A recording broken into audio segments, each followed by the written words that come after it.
नमस्कार साथियों, स्वागत है आप सभी का अपने प्लेटफॉर्म विद्या ध्वनि पर। उम्मीद करता हूं आप सभी बहुत अच्छे होंगे और आप सभी की तैयारी बहुत ही जोरों शोरों से चल रही होगी।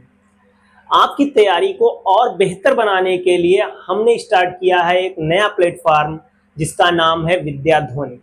इस प्लेटफॉर्म पर आपको कक्षा 12 से रिलेटेड जितना भी कंटेंट है सारा का सारा प्रोवाइड कराया जाएगा।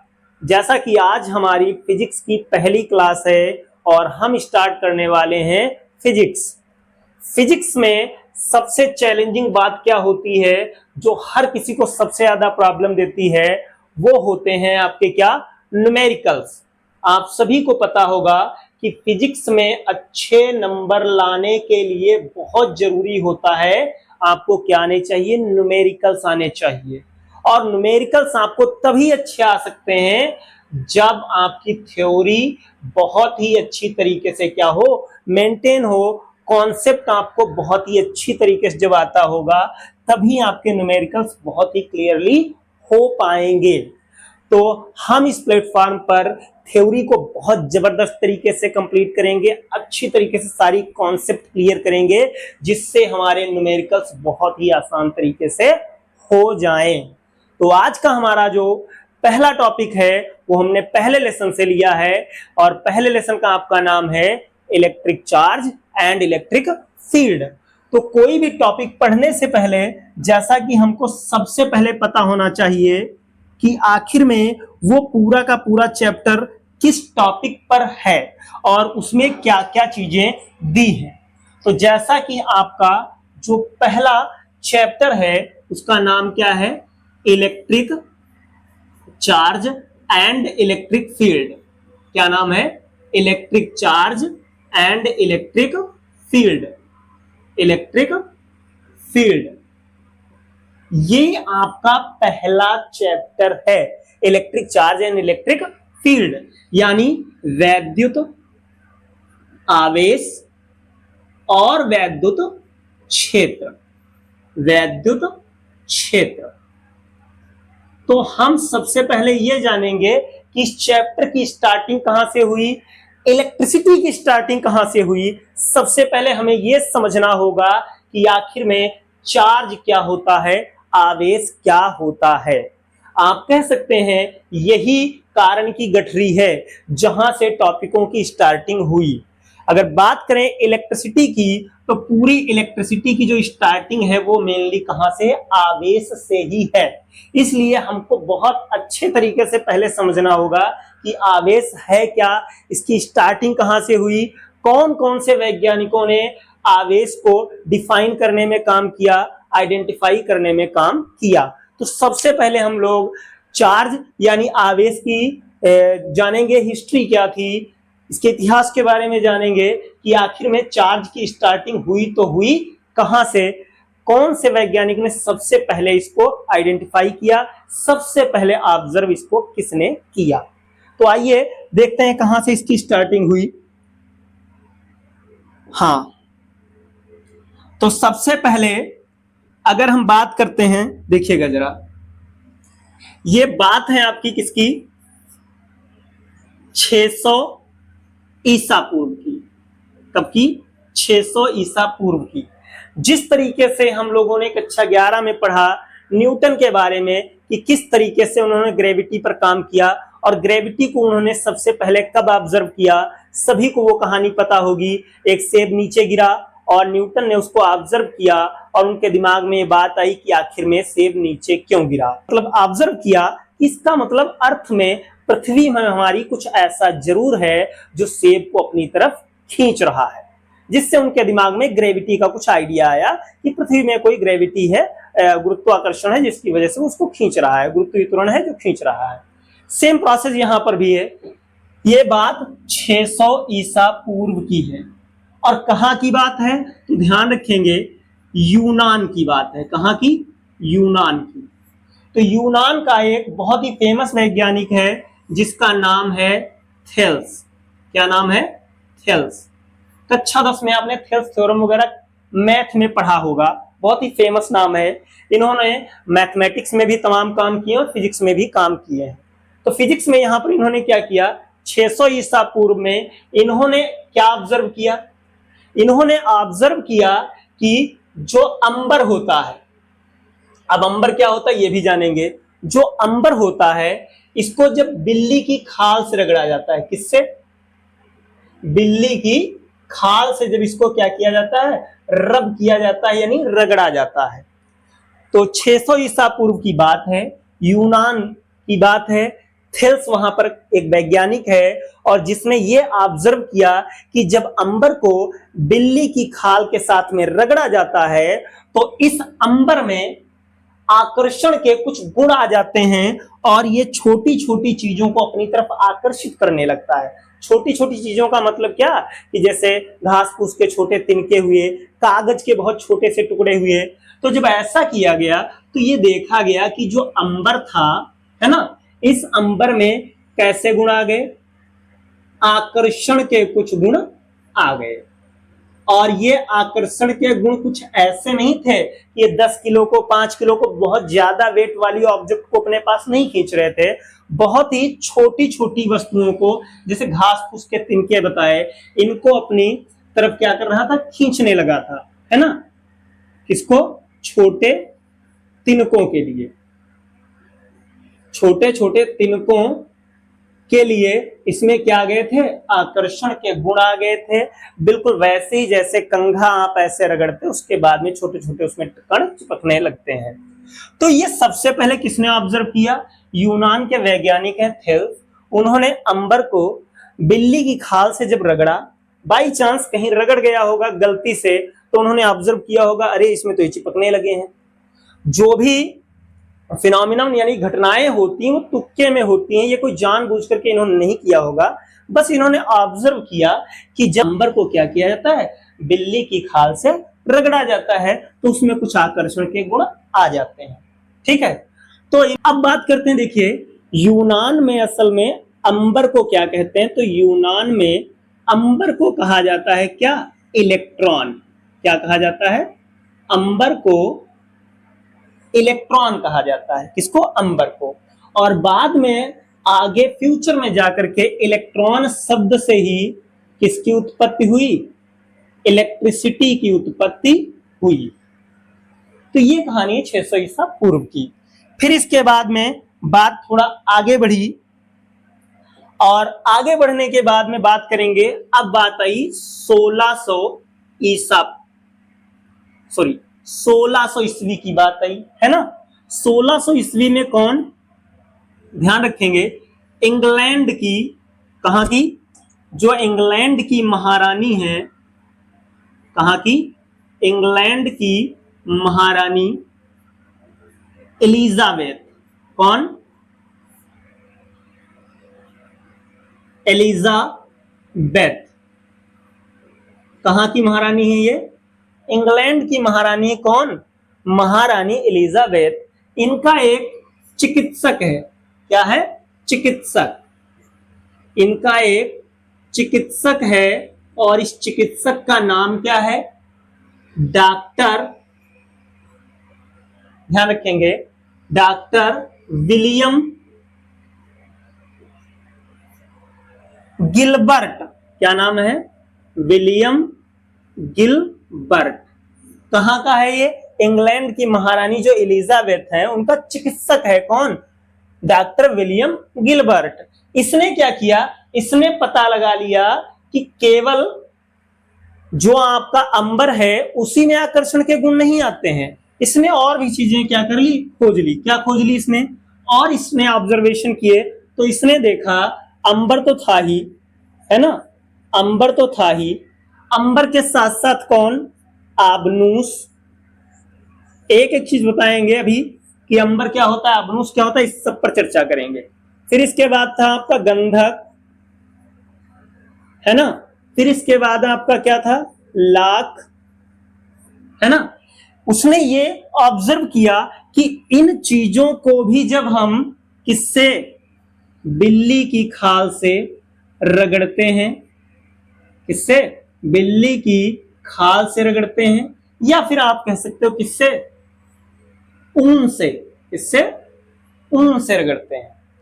यानी जो विलियम गिलबर्ट है, इसने पता लगा लिया कि अंबर ही नहीं, आबनूस, गंधक और लाख, इसके अलावा अदर भी चीजें हैं, उनको भी जब बिल्ली की खाल से या ऊन से रगड़ा जाता है तो इन सभी में आकर्षण के गुण आ जाते हैं। ये पता किसने लगा लिया? ये पता लगा लिया महारानी एलिजाबेथ के चिकित्सक डॉक्टर विलियम गिलबर्ट ने पता लगा लिया कि इनमें भी आकर्षण के गुण आ जाते हैं। छोटी छोटी चीजों को ये लोग भी अपनी तरफ आकर्षित करने लगते हैं। लेकिन थेल्स जो थे उन्होंने ये नहीं बताया कि ऐसा किस वजह से होता है, बस वो इतना पता लगाकर चले गए। लेकिन यहां पर जो आपका ये वैज्ञानिक है गिलबर्ट जो है, विलियम गिलबर्ट, इसने क्या बताया कि इसमें छोटी छोटी चीजों को आकर्षित करने का जो गुण आया है वो जिस ऊर्जा के कारण आया है उसी ऊर्जा को उसने क्या कह दिया? वैद्युत स्थितिज ऊर्जा कह दिया। क्या कह दिया? वैद्युत स्थितिज ऊर्जा कह दिया, है ना। उसने कह दिया कि इनमें जो ऊर्जा आई है चीजों को आकर्षित करने की, उसी को क्या, आकर्षण के गुण को इसने क्या कह दिया? उसी आकर्षण के गुण को क्या कहा विलियम गिलबर्ट ने? तो कह दिया, क्या कह दिया? ध्यान रखना होगा आपको, उसने इसे इलेक्ट्रिसिटी नाम दे दिया। क्या नाम दे दिया? इलेक्ट्रिसिटी। कि ये क्या है? इलेक्ट्रिसिटी है, यानी क्या है? वैद्युत है। यानी नामकरण की अगर बात कहें तो किसने किया नामकरण? डॉक्टर विलियम गिलबर्ट ने इसको नाम दे दिया कि ये क्या है? इलेक्ट्रिसिटी है। जो ऊर्जा इसमें आई है छोटे छोटे तिनकों को अपनी ओर आकर्षित करने की, उसको इसने क्या नाम दे दिया? इलेक्ट्रिसिटी नाम दे दिया। ठीक है, यहां तक बात समझ गए होंगे। फिर बात आती है आगे 1747 की। किसकी बात आती है? 1747 ईस्वी की, है ना। यहां पर एक और साइंटिस्ट हुआ जो कि अमेरिकी साइंटिस्ट है। कहां का है? अमेरिका का है। इसका नाम क्या है? इसका नाम है बेंजामिन। क्या नाम है? Benjamin Franklin. फ्रैंकलिन। और इनका एक प्रयोग बहुत फेमस है, आपको कक्षा 8 वगैरह में भी साइंस में देखने को मिल जाएगा। जो पतंग प्रयोग है इनका, वो बहुत ही फेमस है। और अपने पतंग प्रयोग में इन्होंने ये चीज साबित कर दी कि आवेश आपका 2 प्रकार का होता है। कितने प्रकार का होता है? 2 प्रकार का। इसके अलावा इन्होंने पतंग प्रयोग में यह भी सिद्ध किया था कि आकाश में जो बिजली चमकती है इन्होंने अपने पतंग प्रयोग से यह भी सिद्ध किया था कि आकाश में चमकने वाली जो बिजली है वो कोई रहस्यमयी बिजली दूसरी नहीं है, बल्कि वो यही बिजली है जो अपने वहां जो इलेक्ट्रिसिटी होती है वो बिजली, और वहां जो आकाश में बिजली चमकती है, दोनों ही सेम है। तो हम थोड़ा जानने की कोशिश करेंगे कि इनका जो पतंग प्रयोग था वो था क्या। तो सबसे पहले इन्होंने आवेश के कई प्रकार बताए थे? 2 प्रकार। फिर हम इनके प्रयोग को समझेंगे। आवेश के प्रकार, तो इन्होंने आवेश के प्रकार कितने बताए थे? 2। एक धनावेश और दूसरा क्या? ऋणावेश। ये बेंजामिन ने अपने पतंग प्रयोग में निष्कर्ष निकाला था कि आवेश 2 प्रकार के होंगे, एक धनावेश और एक ऋणावेश। अब हम थोड़ा जानने की कोशिश करेंगे आखिर में पतंग प्रयोग था क्या। तो इन्होंने क्या किया, ध्यान रखिएगा थोड़ा। इन्होंने किया क्या? एक पतंग ले ली। तो पतंग इन्होंने असल में रेशम की ली। क्यों रेशम की ली? जिससे अगर उसको बहुत ऊपर उड़ाया जाए तो वो फटे ना। तो क्या किया इन्होंने? एक पतंग ले ली। क्या ले ली? एक पतंग। जैसे कि इस तरीके से मुझे बनाना नहीं आता है, मान लो इस तरीके से इन्होंने कोई क्या की? पतंग ले ली। पतंग में यहां पर जो सिरा, ये रेशम की है, इसकी पतंग, रेशम की पतंग इसलिए ली जिससे हवा वगैरह में फटे ना। यहां पर इन्होंने इसके आगे वाले भाग पर एक धातु की नुकीला तार लगा दिया। कैसा? नुकीला तार लगा दिया, बहुत ही नुकीला तार, जिससे वो आसमान से आवेश को क्या कर सके? खींच सके। ठीक है, ये धातु का तार था, रेशम की पतंग है। यहां पर इन्होंने क्या किया है? यहां पर यहां पर इन्होंने एक डोर लगाई है और ये विशेष प्रकार का धागा है। किस तरीके से विशेष प्रकार का है? ये धागा कुछ ऐसा लेंगे जो विद्युत का कैसा हो? विद्युत का सुचालक हो। कैसा हो? विद्युत का सुचालक हो। ठीक है, इन्होंने क्या किया, यहां पर धातु का एक नुकीला वो लगा लिया है, यहां पर विद्युत का सुचालक धागा लिया है। फिर यहां पर नीचे क्या किया है, यहां से थोड़े पार्ट में यहां पर इन्होंने किसी दूसरे पदार्थ का धागा लगाया है जो पूरी तरीके से क्या है, कुचालक है। बताएंगे क्यों। और यहां पर इन्होंने क्या किया है, हाथ से इसको पकड़ा हुआ, ये रिबन है, कोई क्या है, रिबन, और इसी को इन्होंने हाथ से यहां पर पकड़ रखा है। क्या किया हुआ है, हाथ से पकड़ रखा है। क्यों, ध्यान रखेंगे थोड़ा। तो यहां का कुचालक क्यों रखा, जिससे इनको झटका ना लगे, करंट ना लगे, है ना। मान लीजिए यहां से मान लो, ठीक है। अब किया क्या, यहां पर एक मेटल की चाबी लगा दी। यहां पर क्या लगा दिया है, एक मेटल की चाबी।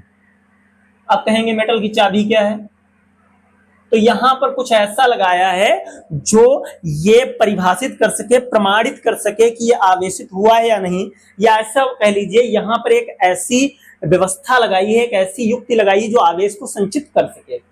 तो हुआ क्या, ये अपने लड़के के साथ में एक दिन बारिश में निकल गए बाहर पतंग उड़ाने के लिए, है ना, पतंग उड़ाने के लिए। तो जैसे ही पतंग मान लिया ऊपर उड़ाए, अपना नीचे दोनों लोग खड़े हुए, अपना दोनों लोग नीचे खड़े हुए। तो जब बिजली तड़की तो इन्होंने देखा, बिजली तड़कने के बाद में कुछ टाइम के बाद में इन्होंने जब इस धातु की चाबी को हाथ से टच किया तो इनको बिल्कुल वैसा ही करंट महसूस हुआ, झटका महसूस हुआ जैसा हमें और आपको महसूस होता है। जिसके आधार पर इन्होंने ये साबित कर दिया कि आसमान से जो बिजली उतरती है वो वही बिजली है जो अपने वहां आवेश के कारण बिजली होती है, वैद्युत होता है। बाद में इन्होंने क्या किया, यहां पर कंडेंसर कैपेसिटर वगैरह को लगा करके चार्ज करके भी चेक किया कि ये वही बिजली है या नहीं है। तो यहां पर इन्होंने क्या किया, आसमान में जो बिजली चमकती है उसको ये भी साबित किया कि वो यही बिजली है, कोई दूसरी बिजली नहीं है। साथ साथ ही उन्होंने यहां पर कैपेसिटर वगैरह लगा करके ये बात भी सिद्ध की कि आवेश के कितने प्रकार होते हैं, दो प्रकार के होते हैं, एक धनावेश होता है और एक ऋणावेश होता है। तो यहां तक तो बात हुई आवेश की मूलभूत अवधारणा के बारे में कि विभिन्न विभिन्न वैज्ञानिकों से होते हुए किस तरीके से आवेश आगे बढ़ा है। सबसे पहले इस पर किसने ज्ञान दिया है, तो थेल्स ने, है ना। उसके बाद में दूसरे नंबर में कौन आया है, विलियम गिलबर्ट आए हैं। इसके बाद में कौन आया है, जो बेंजामिन फ्रैंकलिन है, ये आए हैं और इन्होंने धनावेश और ऋणावेश के बारे में बता दिया है। अब हमारे मन में दो तीन डाउट चलते हैं, उनको हम पहले ही क्लियर कर लें। सबसे पहला डाउट कि अंबर क्या होता है, ठीक है, लाख क्या होता है, फिर आबनूस क्या होता है, गंधक क्या होता है। गंधक तो पता होगा आपको, ध्यान रखेंगे। लाख भी गांव में लोग सुने होंगे। सबसे पहली बात कह दी जाए अगर अंबर की, तो ध्यान रखिएगा अंबर क्या होता है, तो ध्यान रखिएगा पेड़ों से निकलने वाला क्या होता है, गोंद, निकलने वाला गोंद होता है। क्या होता है, गोंद। ध्यान रखेंगे अंबर क्या है, जो पेड़ होते हैं तो इनसे एक विशेष प्रकार का कभी कभी तरल निकलता रहता है और वही तरल बाहर निकल करके धीरे धीरे क्या हो जाता है, कठोर हो जाता है और उसी को क्या कहा गया, उसी गोंद को अंबर कहा गया है। क्या कहा गया, अंबर। फिर बात आती है लाख की, इसकी बात आती है लाख की। तो लाख क्या है, तो ध्यान रखेंगे एक पेड़ों पर कीटों द्वारा, एक विशेष प्रकार का कीट होता है ना, कीटों द्वारा छोड़े गए तरल पदार्थ का कैसा रूप, ठोस रूप। यानी कुछ कीट होते हैं विशेष प्रकार के पेड़ों पर पाए जाते हैं, जैसे बबूल हो गया, है ना, नीम हो गया। तो यहाँ पर क्या होता है, पेड़ों पर जो कीट होते हैं वो विशेष प्रकार का तरल छोड़ते हैं और वो तरल धीरे धीरे कैसा हो जाता है, एकदम से ठोस हो जाता है। हाँ, अगर इनको गरमाया जाए तो ये बिल्कुल फिर से क्या होते हैं, पिघल जाते हैं। ध्यान रखेंगे, इस कीट का नाम होता है लैसिफर। क्या नाम होता है, लैसिफर लक्का, है ना। इसके द्वारा जो तरल पदार्थ छोड़ा जाता है वही ठोस रूप ले लेता है, उसी को क्या कहते हैं, लाख। और इस लाख की चूड़ियां भी बनती हैं। फिर आता है बात आबनूस की। तो आबनूस जो होता है एक विशेष प्रकार का क्या होता है, विशेष प्रकार की लकड़ी होती है। क्या होती है, विशेष प्रकार की वृक्ष की क्या होती है, लकड़ी होती है। और ये लकड़ी बहुत ही क्या होती है, महंगी भी होती है। गंधक आप जानते होंगे किसको कहते हैं, तो ध्यान रखिएगा, गंधक सल्फर को कहते हैं। किसको कहते हैं, सल्फर को। आई होप अब सारी चीजें आप समझ गए होंगे। जब इनको बिल्ली की खाल से या ऊन से रगड़ा जाता है तो इनमें छोटे छोटे तिनकों को आकर्षित करने के गुण आ जाते हैं, जिनको क्या कहा गया था, विद्युत कहा गया था। तो ये बात रही कि आवेश की पुराने टाइम में कहां से क्या स्टार्टिंग हुई उसकी। अब बात करते हैं डिफिनीशन की। क्या बात करते हैं, डिफिनीशन की, कि आखिर में हमें अगर आवेश को डिफाइन करना हो तो उसकी डिफिनीशन क्या आएगी। तो ध्यान दीजिए क्या कहा गया, ऐसे कहा गया कि आवेश जो है, क्या, आवेश है ना। अगर देखा जाए तो किसी भी वस्तु में आवेश जो है वो वस्तु के अंदर का ही गुण है। बस आपको क्या करना है, उसे छेड़ने की जरूरत है, बस वो गुण क्या हो जाएगा, प्रकट हो जाएगा, है ना। जो आवेश है वो ऑलरेडी किसी वस्तु में पहले से ही होता है, बस आपको क्या करने की जरूरत है, डिसबैलेंस करने की जरूरत है और वो गुण आपका प्रदर्शित हो जाएगा। तो आवेश क्या है, हम कैसे कहेंगे, हम ऐसे कहेंगे कि आवेश जो है किसी भी पदार्थ का, किसी भी पदार्थ मतलब ठोस भी हो सकता है, द्रव भी हो सकता है और गैस भी हो सकता है। आवेश जो है वो किसी द्रव्य का वह मूल गुण है जिसके कारण वह द्रव्य पदार्थ क्या कर सकता है, विद्युत क्षेत्र और चुंबकीय क्षेत्र उत्पन्न भी कर सकता है और उनका अनुभव भी कर सकता है। कहने का मतलब ये समझिए कि किसी वस्तु का वह गुण जो क्या कर सके, विद्युत क्षेत्र और चुंबकीय क्षेत्र को उत्पन्न भी कर सके और उसका अनुभव भी कर सके कि विद्युत क्षेत्र और चुंबकीय क्षेत्र है या नहीं है। तो डिफिनीशन में क्या कहेंगे, आवेश किसी द्रव्य का, है ना, द्रव्य का मतलब ठोस द्रव कुछ भी हो सकता है, किसी द्रव्य का वह अंतर्निहित, अंतर्निहित का मतलब जो उसके अंदर पहले से ही मौजूद है, अंतर्निहित वह मूल गुण है, वह मूल गुण है जिसके कारण, है ना, जिसके कारण,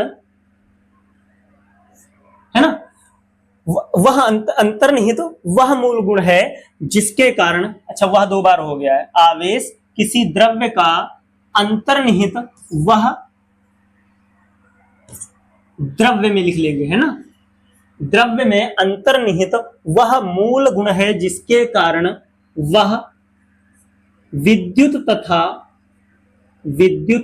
तथा चुंबकीय प्रभावों को, है ना, चुंबकीय प्रभावों को उत्पन्न करता है और उत्पन्न करने के साथ साथ में यह भी कह सकते हैं या अनुभव करता है। क्या करता है, अनुभव करता है। ये अगर देखा जाए तो आवेश की क्या है, डिफिनीशन है प्रॉपर, कि आवेश जो है वो किसी द्रव्य में अंतर्निहित वह मूल गुण है जिसके कारण वह विद्युत तथा चुंबकीय प्रभावों को उत्पन्न भी करता है और उनका क्या करता है, अनुभव भी करता है। इसके साथ में आपको पता होना चाहिए इसका मात्रक क्या होता है ना, इसका विमीय सूत्र क्या होता है। तो ध्यान रखेंगे इसका मात्रक क्या होता है, जो एसआई मात्रक है उसका क्या होता है, कूलाम होता है। क्या होता है, कूलाम होता है।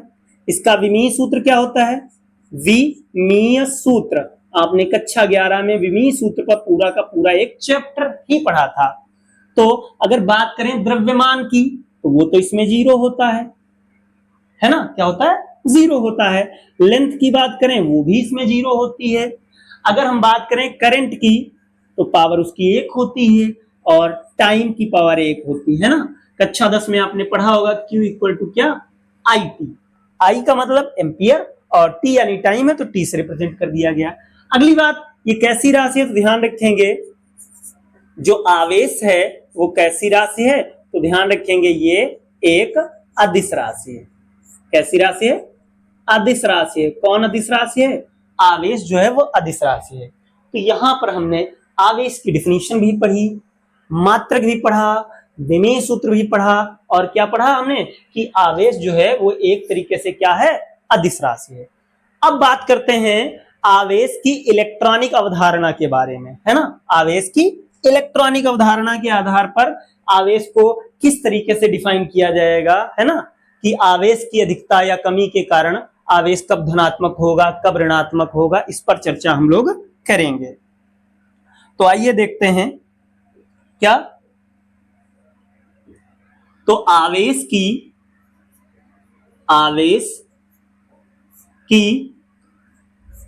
इलेक्ट्रॉनिक अवधारणा,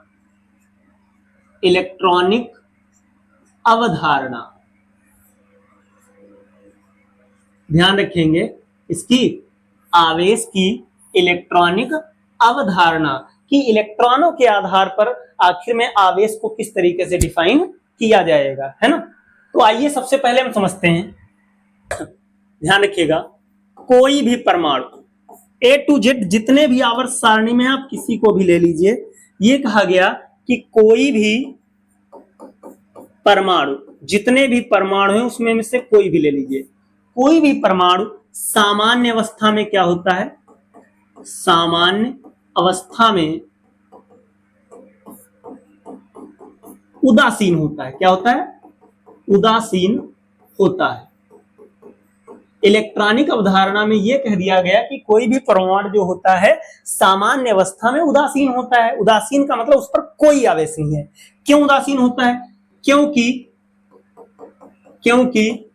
किसी भी परमाणु में, कोई भी जो परमाणु होता है,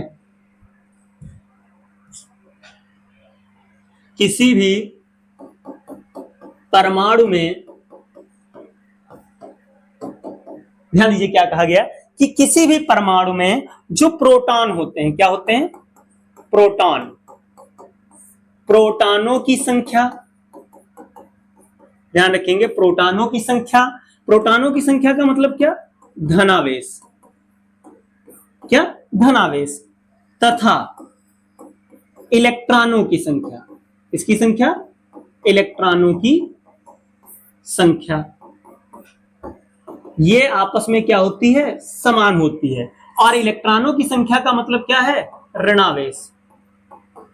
क्या है इसका मतलब, ऋणावेश। ये कह दिया गया कि परमाणु में प्रोटॉनों की संख्या और इलेक्ट्रॉनों की संख्या, इलेक्ट्रॉनों की संख्या परस्पर क्या होती है, समान होती है, परस्पर समान होती है। आप थोड़ा समझने की यहां पर कोशिश करिएगा। देखिए प्रोटॉन को प्लस का कहा गया और इलेक्ट्रॉन को कैसा कहा गया, माइनस का। अब प्रोटॉन पर जितना धनावेश होता है इलेक्ट्रॉन पर सेम उतना ही क्या होता है, ऋणावेश होता है। तो ओवरऑल रिजल्ट क्या आएगा, 0। जैसे एक एग्जांपल के थ्रू हम समझते हैं, जैसे हम बात करें सोडियम की, किसकी बात करें, सोडियम की, तो सभी को पता है परमाणु क्रमांक कितना होता है, 11, और परमाणु भार कितना होता है, 23। तो यहां पर जो लिखे हैं ये क्या है, प्रोटॉनों की संख्या है। तो सामान्य अवस्था में अगर देखें हम, है ना, तो सोडियम के नाभिक में कौन होगा, 11 प्रोटॉन होंगे, ओके, और 23 में से 11 निकाल दीजिए, 12 क्या होंगे, न्यूट्रॉन होंगे, है ना। न्यूट्रॉन उदासीन होता है, इसको आवेश से कोई भी मतलब नहीं होता है। अब बात करते हैं इलेक्ट्रॉनों की।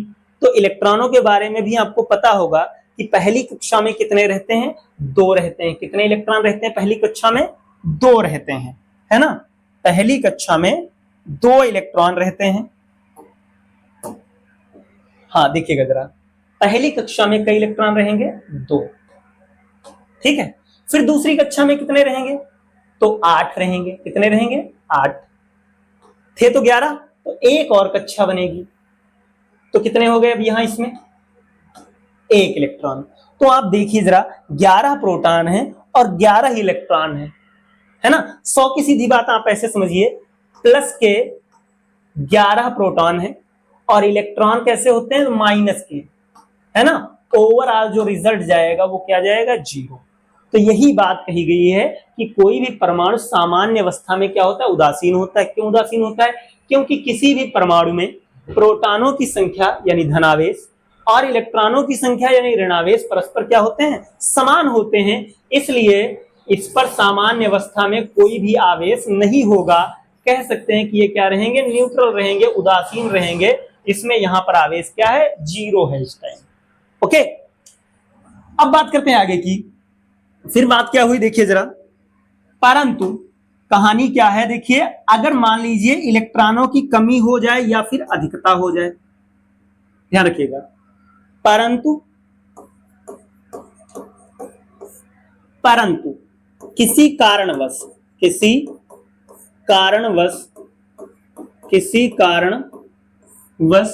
जब परमाणु में इलेक्ट्रॉन सामान्य अवस्था से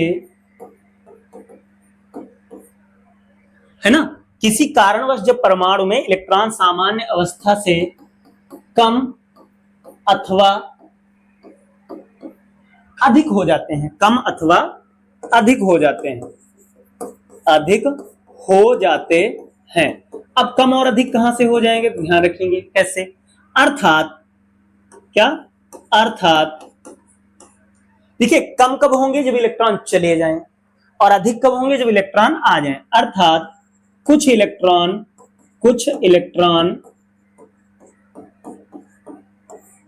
परमाणु से बाहर, है ना, परमाणु से बाहर अथवा अंदर, है ना। अर्थात कुछ इलेक्ट्रॉन परमाणु से बाहर अथवा अंदर आ जाएं, है ना। यानी कुछ इलेक्ट्रॉन या तो ज्यादा हो जाएं या फिर क्या हो जाएं? कम हो जाएं। ज्यादा हो जाने का मतलब है आ जाएंगे, और कम हो जाने का मतलब क्या हो जाएंगे? बाहर चले जाएंगे। तब परमाणु क्या हो जाता है? तब परमाणु क्या हो जाएगा? आवेशित हो जाएगा। क्यों? क्योंकि अब इलेक्ट्रॉन और प्रोटॉन बराबर नहीं होंगे। क्या हो जाता है? तब परमाणु आवेशित हो जाता है। ये इलेक्ट्रॉनिक अवधारणा कहती है कि जो परमाणु है वो सामान्य अवस्था में क्या होगा? पूरी तरीके से उदासीन होगा। क्यों उदासीन होगा? क्योंकि उसमें जितने प्रोटॉन हैं उतने ही इलेक्ट्रॉन हैं। लेकिन अगर किसी कारणवश का मतलब डाकू चोर लुटेरा जो भी हैं, है ना, किसी कारणवश 1-2 इलेक्ट्रॉन या निकाल लीजिए या प्रवेश करा दीजिए, है ना, तो इलेक्ट्रॉन कम ज्यादा अगर होंगे तो प्रोटॉनों से डिसबैलेंसी होगी। या तो इलेक्ट्रॉन ज्यादा हो जाएंगे या इलेक्ट्रॉन क्या हो जाएंगे? कम हो जाएंगे। तो आपका परमाणु क्या हो जाएगा? आवेशित हो जाएगा। अब कम होंगे या ज्यादा होंगे, इसके आधार पर आवेश को 2 भागों में बांट दिया गया। देखिए जरा क्या किया गया। जैसे हम बात करें अगर आवेश के क्या प्रकार, आवेश के प्रकारों की अगर हम बात करें तो जैसे बता चुके पीछे 2, तो यहां इलेक्ट्रॉनिक अवधारणा के आधार पर है। तो क्या कहेंगे देखिएगा, इलेक्ट्रॉनों की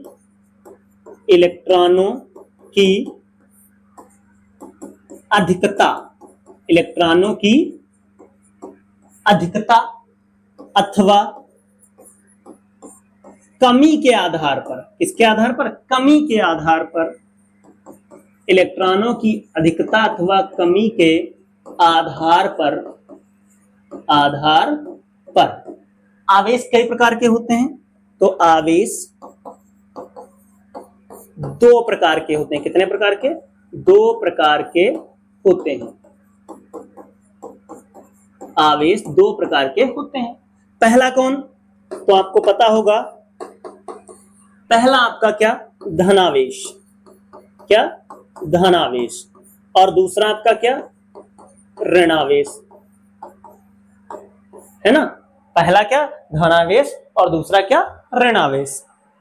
तो यहां पर हमने क्या देखा, आप देख सकते हैं जैसे कि सबसे पहले अगर हम बात करें तो यहां से मेनली आपका टॉपिक चालू हुआ है। इसके प्रीवियस में तो हमने इलेक्ट्रॉन की पुरानी बातों को उखेड़ा है कि आवेश क्या था, कैसे उस पर काम हुआ, है ना, इन सब चीजों की बात चली है। मेनली आपको जहां से नोट डाउन करना है, जहां से नोट करने वाला काम है, वो यहां से ये आवेश की डिफिनीशन है। फिर हमने आवेश की इलेक्ट्रॉनिक अवधारणा को यहां पर रिप्रेजेंट किया है। अब बात करेंगे आवेशों के प्रकार की। तो देखिए जरा, सबसे पहले हम बात कर लेते हैं किसकी, सिंपल सी बात, जैसे सोडियम की बात कर लें। किसकी बात कर लें, सोडियम की। तो सभी को पता है कि सोडियम में 11 और 23 करके इस तरीके से होता है, यानी 11 प्रोटॉन है और 11 कौन है, इलेक्ट्रॉन है ना।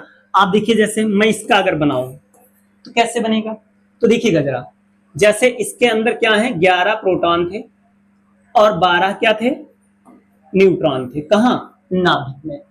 बाहर क्या है, मैं डायरेक्ट लिखे दे रहा हूं, चलो अच्छा देखो, 2 इलेक्ट्रॉन यहां थे, है ना। फिर अगले में कितने थे, तो अगले में 8 थे। फिर अगले में कितने थे, फिर से अगले में जाए तो 1 था, है ना। यहां पर अगर देखा जाए तो ये 2, 8, 10 और 1 कितने थे, 11। 11 इलेक्ट्रॉन और 11 क्या हो गए, प्रोटॉन हो गए। यानी यहां पर अगर हम बात करेंगे चार्ज की तो आवेश क्या रहेगा, 0 रहेगा। यहां पर इस टाइम जो है इस पर जरा सा भी आवेश नहीं है, इस टाइम इस पर जो आवेश है वो क्या है, बिल्कुल 0 है। लेकिन अब अगर मैं बात करूं जैसे, हाँ, अब मैं आगे स्टेप की बात करता हूं। जैसे अगर मान लीजिए इससे एक इलेक्ट्रॉन निकल जाए, क्या हो जाए, इससे एक इलेक्ट्रॉन हम क्या करें, निकाल लें। जैसे यही वाला जो इलेक्ट्रॉन है हमारा, ये वाला, है ना, इस इलेक्ट्रॉन को क्या करें, हम बाहर निकाल दें। तो बाहर निकाल देंगे, अब कहानी क्या होगी, तो आप देख सकते हो इसके अंदर 11 प्रोटॉन थे, 12 न्यूट्रॉन थे। लेकिन बाहर अब जो इलेक्ट्रॉन बचेंगे वो ओनली कितने बचेंगे, 10 बचेंगे। कितने बचेंगे, 10 बचेंगे। कितने बचेंगे, 10। 11 इलेक्ट्रॉन थे, 11 इलेक्ट्रॉन, हमने एक इलेक्ट्रॉन निकाल दिया बाहर। बाहर क्या किया, निकाल दिया, कहां भेज दी, इसको बाहर, है ना। अब देख सकते हो प्रोटॉन कितने हैं, तो प्रोटॉन है 11 और इलेक्ट्रॉन कितने हैं, तो इलेक्ट्रॉन है कितने, इलेक्ट्रॉन है 10। और इलेक्ट्रॉन पर जो आवेश होता है उसको हम लोग क्या लिखते हैं, प्रोटॉन पर आवेश जो है वो प्लस का 11 ई और इलेक्ट्रॉन पर आवेश जो रहेगा वो माइनस का 11 ई रहेगा। थोड़ा ध्यान रखिएगा, इसमें और इसमें थोड़ा सा फर्क है। ये आवेश की मूल इकाई है, क्या है, आवेश की मूल इकाई। मूल इकाई का मतलब है सबसे छोटी इकाई, ओके।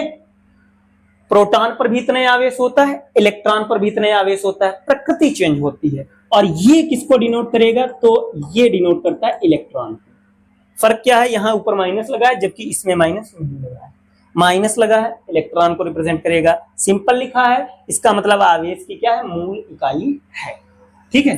तो आप देख सकते हैं कि जैसे उसने एक इलेक्ट्रॉन का क्या किया है, त्याग किया है, तो बाहुल्य किसका बढ़ गया है, तो बाहुल्य आप देख सकते हैं बढ़ गया है, किसका, प्रोटॉन का बढ़ गया है। यानी अब जो रिजल्ट आएगा वो +1 ई आएगा, है ना।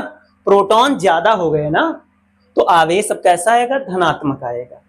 तो हम इसमें ऐसे कह सकते हैं सिंपल सा, कि जब कोई परमाणु एक या एक से अधिक इलेक्ट्रॉन क्या करता है, त्याग करता है ना। जब कोई परमाणु एक या एक से अधिक इलेक्ट्रॉन त्याग करता है, तब उस पर जो आवेश होता है उसको हम क्या कहते हैं, धनावेश कहते हैं। क्या कहते हैं, धनावेश कहते हैं। क्लियर है। अगली यहां पर कुछ खास बात क्या है, वो भी बात थोड़ा आपको समझनी है। आप देख सकते हैं इस पर धनावेश है, मतलब इलेक्ट्रॉन क्या है, कम है। तो ध्यान रखेंगे, अगर कोई परमाणु धनावेशित है तो उसमें इलेक्ट्रॉन क्या होंगे, कम होंगे। परमाणु धनावेशित, इलेक्ट्रॉन कम। अगली बात, भाई एक इलेक्ट्रॉन बाहर निकल गया है, एक इलेक्ट्रॉन क्या हो गया है, बाहर निकल गया है। ध्यान रखेंगे, इसमें क्या हुआ है, इलेक्ट्रॉन क्या है, कम है, इलेक्ट्रॉन बाहर निकल गया है। और हम सभी को पता है कि इलेक्ट्रॉन का द्रव्यमान कितना होता है, 9.1 और 10⁻31 kg। थोड़ा सा ध्यान रखेंगे, इलेक्ट्रॉन बाहर निकल गया है तो अपना द्रव्यमान भी लेकर गया होगा। अगर इलेक्ट्रॉन बाहर निकला है तो अपना द्रव्यमान भी लेकर के गया होगा। ठीक है, हीरा ठाकुर तो है नहीं जो अपना द्रव्यमान अपनी प्रॉपर्टी सब छोड़ के चला जाएगा। तो आपको ध्यान रखना है, अगर इलेक्ट्रॉन गया तो द्रव्यमान लेकर के गया होगा, यानी कह सकते हैं कि धनावेश में द्रव्यमान भी क्या हो जाएगा, थोड़ा सा कम हो जाएगा।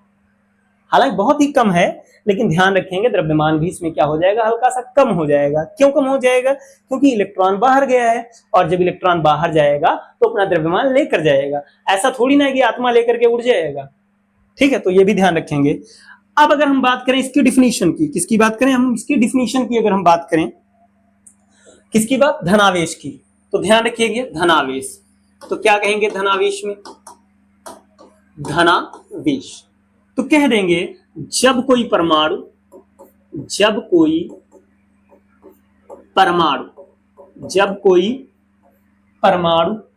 एक या एक से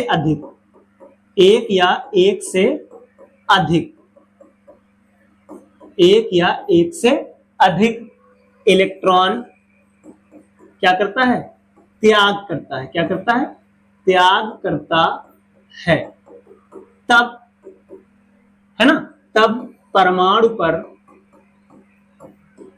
जो आवेश उपस्थित होगा, परमाणु पर उपस्थित या उत्पन्न आवेश को क्या कहेंगे, आवेश को हम धनावेश कहेंगे। क्या कहेंगे, धनावेश कहेंगे। तो ध्यान रखेंगे डिफिनीशन क्या है, जब कोई परमाणु एक या एक से अधिक इलेक्ट्रॉन क्या करता है, त्याग करता है, तब परमाणु पर उत्पन्न आवेश क्या कहलाता है, धनावेश कहलाता है। आगे यहां पर और भी चीजें क्या कह सकते हैं कि धनावेशित परमाणु, या कह सकते हैं धनावेश जो है वो क्या करता है, इलेक्ट्रॉनों की कमी प्रदर्शित करता है। क्या प्रदर्शित करता है, इलेक्ट्रॉनों की कमी प्रदर्शित करता है। यानी आप ये बात ध्यान रखिएगा, अगर कोई परमाणु धनावेशित है तो ये बात कंफर्म है कि उसमें इलेक्ट्रॉनों की क्या होगी, कमी होगी। क्या होगी, इलेक्ट्रॉनों की कमी होगी। क्लियर है। अगली बात, धनावेशित परमाणु का द्रव्यमान भी कुछ क्या हो जाएगा, कम हो जाएगा, है ना। धनावेशित परमाणु का धनावेशित परमाणु का द्रव्यमान भी कुछ क्या हो जाएगा, द्रव्यमान भी कुछ थोड़ा बहुत कम हो जाता है। क्या हो जाता है, कम हो जाता है। क्यों कम हो जाता है, क्योंकि इलेक्ट्रॉन जो है इसको छोड़ करके चला गया है, तो इलेक्ट्रॉन निकल गया, इसका मतलब इसका कुछ द्रव्यमान कम भी हो जाएगा। अगर मैं बात करूं इसके एग्जांपल्स की, अगर एग्जांपल्स की बात करूं तो क्या हो जाएंगे, जैसे मैं बात करता हूं सोडियम की, है ना। तो सोडियम से आपको क्या करना है, एक इलेक्ट्रॉन बाहर करना है। कई इलेक्ट्रॉन, एक। अब कभी कभी आप ये भी सोचते हैं कि एक इलेक्ट्रॉन ही क्यों बाहर किया, दो बाहर कर ले, तीन बाहर कर ले। तो ये भी ध्यान रखिएगा, ऐसा नहीं होता है। कोई भी इलेक्ट्रॉन त्याग करेगा या ग्रहण करेगा तो हर परमाणु कोशिश करता है कि उसकी बाहरी कक्षा में कई इलेक्ट्रॉन हो जाए, 8 हो जाए। कितने हो जाए, 8। तो असल में सोडियम में क्या होता है, पहली में 2 होते हैं, दूसरे में 8 होता है, तीसरे में 1 होता है। तो ये बाहरी कक्षा से एक इलेक्ट्रॉन गायब कर देगा, तो अब इसकी बाहरी कक्षा कौन हो जाएगी, 8 वाली। तो कोई भी परमाणु जब इलेक्ट्रॉन ग्रहण करता है या त्याग करता है तो वो कोशिश करता है उसकी बाहरी कक्षा में कई इलेक्ट्रॉन हो जाए, 8 हो जाए। तो जैसे ही एक इलेक्ट्रॉन ये त्याग करेगा तो इस पर जो आवेश आएगा वो प्लस का आएगा, है ना। एक आया प्लस का। क्यों प्लस का एक आया, क्यों, क्योंकि एक ही इलेक्ट्रॉन तो त्याग किया है। इसी तरीके से मैं बात करूं अगर मैग्नीशियम की, तो मैग्नीशियम से 2 इलेक्ट्रॉन बाहर निकलते हैं। क्यों 2 इलेक्ट्रॉन बाहर निकलते हैं, क्यों, क्योंकि मैग्नीशियम का 12 होता है। कितना होता है मैग्नीशियम का, मैग्नीशियम जो Mg होता है इसका 12 होता है, 2, 8 और कितना 2। इसी तरीके से एल्यूमिनियम का 3 होता है, तो इस पर आपका कितना प्लस आ जाएंगे, तो 2 प्लस आ जाएंगे, Mg डबल प्लस। और भी देख सकते हैं हम, जैसे हम बात कर लें अगर एल्यूमिनियम की, तो एल्यूमिनियम में 3 इलेक्ट्रॉन बाहर भागते हैं, तो इसलिए क्या बन जाएगा, Al ट्रिपल प्लस बन जाता है। क्या बन जाता है, Al ट्रिपल प्लस। तो Al की कहानी क्या है वो भी आपको बताया दे रहे हैं। जैसे सोडियम में क्या था, अगर मैं बात करूं तो सोडियम में कहानी क्या थी, 2 8 1। मैग्नीशियम की बात करूं तो क्या था, 2 8 2। एल्यूमिनियम की बात करूं क्या था, 2 8 और कितना 3। तो बाहरी कक्षा वाले जो इलेक्ट्रॉन है वही क्या किए जाएंगे, त्याग किए जाएंगे। तो यहां मेरे हिसाब से आप अच्छे समझ गए होंगे कि धनावेश क्या है। धनावेश जब कोई इलेक्ट्रॉन त्याग करता है तो धनावेश कहलाता है। धनावेश में परमाणु का द्रव्यमान भी कम हो जाएगा और उसके इलेक्ट्रॉन भी क्या हो जाएंगे, कम हो जाएंगे। फिर मैं बात करता हूं किसकी, ऋणावेश की बात करता हूं। किसकी बात करता हूं, अब ऋणावेश की, है ना। अब जैसे मैं लिखूं ऋणावेश के बारे में, है ना, तो ऋणावेश के बारे में पहले थोड़ा समझते हैं। तो जैसे मैं क्लोरीन की बात करूं, किसकी बात कर लूं, क्लोरीन की, तो हम सभी को पता है क्लोरीन के बारे में कि क्लोरीन का कितना होता है, 17 35 पॉइंट करके कुछ होता है ना। 35 प्रोटॉन है। तो प्रोटॉन कहां रहेंगे, प्रोटॉन तो अंदर ही बने रहेंगे और इलेक्ट्रॉन बाहरी कक्षाओं में क्या करेंगे, चक्कर काटेंगे। इलेक्ट्रॉन जो हैं वो क्या करेंगे, बाहरी कक्षाओं में चक्कर काटेंगे। कैसे चक्कर काटेंगे वो देखिए जरा। पहले में 2, पहले में कितने, 2 इलेक्ट्रॉन, फिर कितने 8, पहले 2 फिर 8 और फिर कितने 7, कितने हैं 7, 2 8 10 और 7 कितने 17। अब हमने जैसा कि बताया कोई भी परमाणु स्थायित्व प्राप्त करने के लिए, स्थायी बनने के लिए अपनी बाहरी कक्षा में क्या करता है, अपनी बाहरी कक्षा में 8 इलेक्ट्रॉन कोशिश करता है करने की। कितने इलेक्ट्रॉन, 8। तो अब ये 7 इलेक्ट्रॉन त्यागेगा नहीं। जो काम आसान होता है हम वो काम करते हैं, है ना, जो काम आसान होता है वो हम करते हैं। देखिए 7 अगर त्याग करेगा तो 8 बचेंगे, या तो ये 7 क्या करे, त्याग कर दे, और या तो कहीं से एक क्या करे, ले ले। तो त्याग करना मुश्किल काम है, क्योंकि इनसे पीछा छुड़ाना भी मुश्किल काम है। अपने आप थोड़ी ना त्याग दोगे, त्यागने के लिए आपको क्या करना पड़ेगा, ऊर्जा भी तो लगानी पड़ेगी। तो ये क्या करेगा, ये 1 इलेक्ट्रॉन ग्रहण करेगा, 7 त्याग नहीं करेगा। तो ये कहीं से 1 इलेक्ट्रॉन क्या कर लेता है, खींच लेता है ना। चाहे जहां से थोड़ी ना खींच लेगा, जहां पर वैलिड होगा, जहां से इसको मिल सकेगा, ये वहां से 1 इलेक्ट्रॉन क्या करेगा, ले लेगा, है ना। कहीं से 1 इलेक्ट्रॉन ये क्या करेगा, ऐसे ले लेगा, है ना। जब ये 1 इलेक्ट्रॉन ले लेगा, अब कहानी क्या होगी, प्रोटॉन अंदर कितने हैं, 17 हैं। और अब अगर मैं बात करूं, यहां पर क्या थे, 2 इलेक्ट्रॉन थे, 8 इलेक्ट्रॉन थे। अब इसने कहीं से 1 ले लिया है, तो ले लिया तो 7 और 1 कितने हो जाएंगे, अब तो 7 और 1 अब किसके कितने हो गए, इसके पास भी 8, है ना। अब तो स्टॉप हो गया पूरा। अब कहानी क्या है, देखेंगे तो 17 प्रोटॉन है, यानी 17 ई प्लस का, लेकिन इलेक्ट्रॉन कैसे हो गए, माइनस के हो गए। यहां ध्यान रखेंगे ई का मतलब इलेक्ट्रॉन नहीं है, ई का मतलब है इलेक्ट्रॉन और प्रोटॉन का क्या, आवेश। प्रोटॉन को प्लस कहा है, इलेक्ट्रॉन को क्या कहा है, माइनस। अब यहां पर जो आवेश बच रहा है वो माइनस का 1 ही बच रहा है, यानी जब ग्रहण कर रहा है तो इस पर आवेश कैसा आ रहा है, ग्रहण करने पर आवेश जो है वो निगेटिव आ रहा है। ठीक है। अब बात करेंगे, अगर हम डिफिनीशन की बात करें, है ना, ऋणावेश, क्या बात करेंगे, ऋणावेश की, तो क्या कहेंगे हम इसमें, जरा देखिए। ऐसे कह देंगे, जब कोई क्या, जब कोई परमाणु, है ना, जब कोई परमाणु क्या करता है, एक या एक से अधिक, बिल्कुल उल्टा है उसका, जब कोई परमाणु एक या एक से अधिक इलेक्ट्रॉनों को क्या करता है, ग्रहण करता है, इलेक्ट्रॉनों को ग्रहण करता है। एक कोई ग्रहण करेगा तो कोई त्याग भी करेगा, तभी तो यौगिक बनेगा। इलेक्ट्रॉनों को क्या करता है, ग्रहण करता है, तब परमाणु पर उत्पन्न आवेश को, परमाणु पर उत्पन्न आवेश को, है ना, परमाणु पर उत्पन्न आवेश को क्या कहेंगे, ऋणावेश कहते हैं। क्या कहते हैं, ऋणावेश कहते हैं। क्या कहेंगे? ऋणावेश कहते हैं। ठीक है। और एक चीज ध्यान रखेंगे, जरा गौर से देखिए, इसने ग्रहण किए हैं तो इलेक्ट्रॉन इसके पास क्या हो गए? ज्यादा हो गए हैं। क्या हो गए हैं? ज्यादा। जो ग्रहण करेगा उसके पास क्या हो जाएंगे? ज्यादा हो जाएंगे। तो क्या कहेंगे? देखिएगा, ऋणावेश, ऋणावेश क्या प्रदर्शित करेगा? इलेक्ट्रॉनों की अधिकता। क्या प्रदर्शित करेगा? इलेक्ट्रॉनों की अधिकता को प्रदर्शित करता है। ऋणावेश इलेक्ट्रॉनों की अधिकता प्रदर्शित करता है।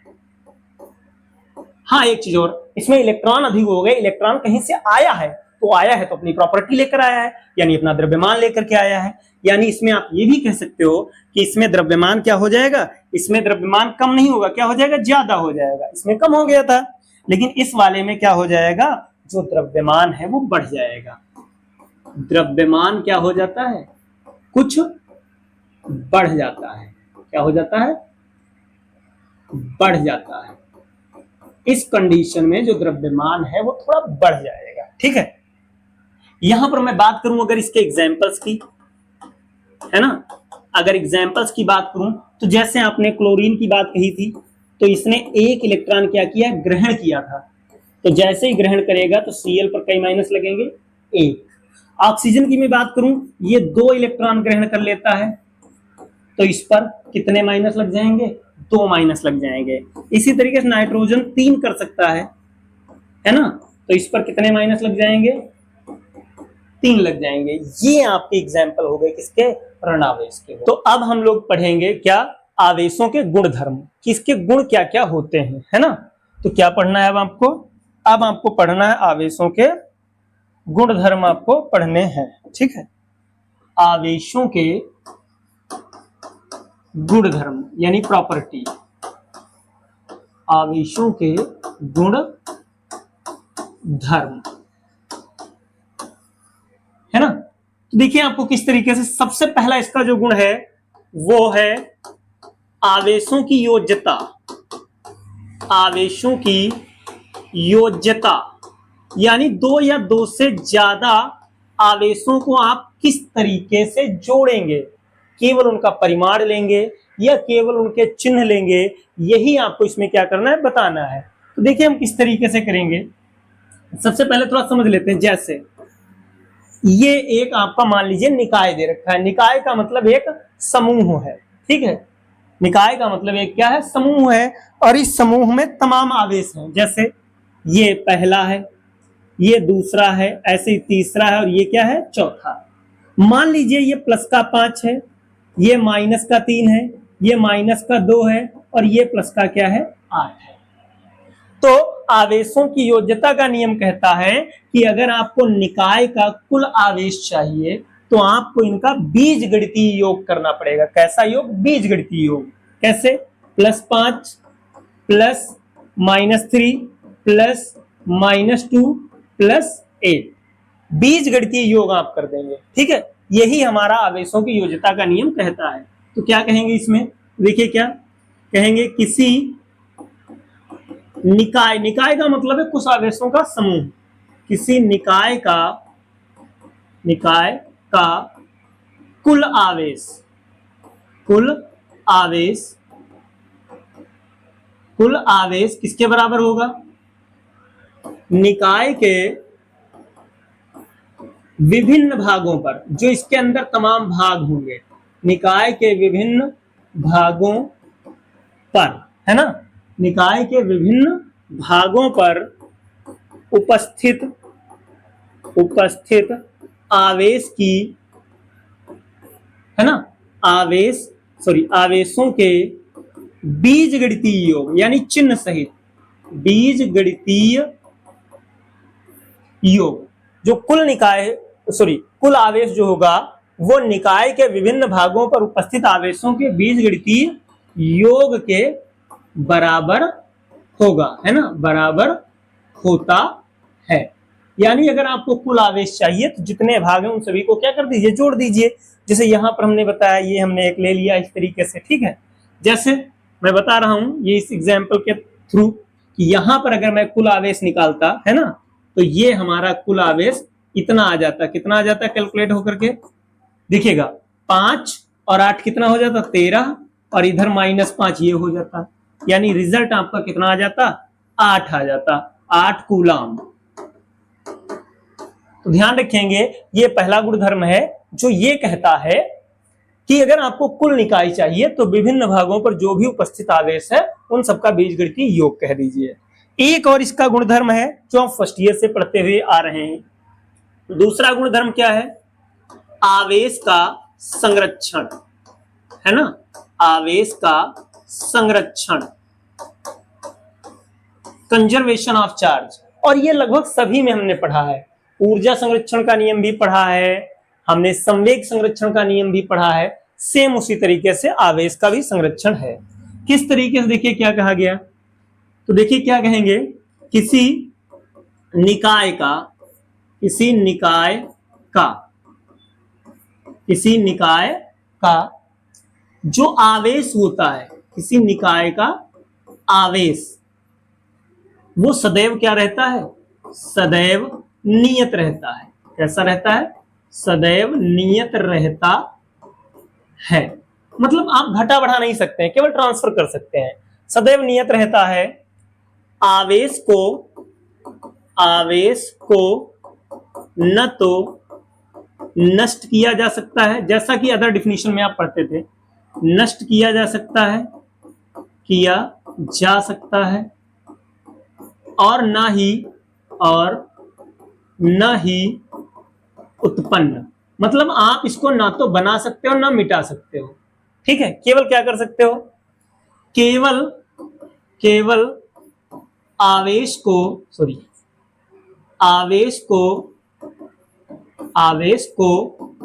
क्या किया जा सकता है, केवल एक वस्तु